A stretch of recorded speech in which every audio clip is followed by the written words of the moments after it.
नमस्कार। आज माननीय मंत्री सूर्यवंशी सूरज आज आमर कंधमाल जिला फुलबाणी इंदोर स्टेडियम बुली तदारख करथिले।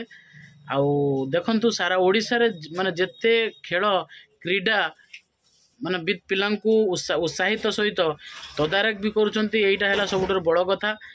आगर भी बहुत क्रीडा मंत्री थिले, आपण माने देखिथिबे तांकर परफॉर्मेंस। एबे आम उच्च शिक्षा मंत्री क्रीडा मंत्री सूर्यवंशी सूरज को आपण मैंने देखिए कौ बड़े पिला उत्साहित कर कौ बड़े खेल को आगे नापी केते प्रयास रही। आपड़ वीडियो आप देखते पूरा वीडियो देखो। जदि नुआ अच्छा आप सब्सक्राइब करेंगे, शेयर करेंगे, सांग मैंने भी आपड़ ये करेंगे, टी भल पाइबा देवे। फुल वीडियोटा देखूँ। नमस्कार।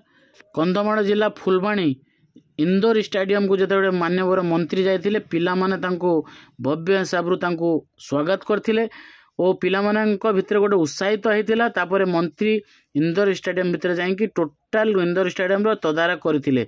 तदारख पड़े जो जिनस माने दरकार से जिनस सांगे सांग माने सरकारी ऑफिसर सहित कथा है कराला। पिला सहित भी कथा है, पिलांकर कौन आवश्यक बोली पचारा उचित करी से समाधान करियो बोली सेठी कथा रखिकी माननीय मंत्री आसिले। समस्त पिलांक भितर गोटे उत्साहित अच्छी, सारा ओडिशार पिलांक भितर उत्साहित अच्छी। आपण मैंने देखंतु। आ वीडियोटी जदि आपको भल लगे निश्चित शेयर करेंगे और सब्सक्राइब करेंगे, सांग मान पाखक भी शेयर करेंगे। रही जय हिंद, जय भारत, जय हिंद।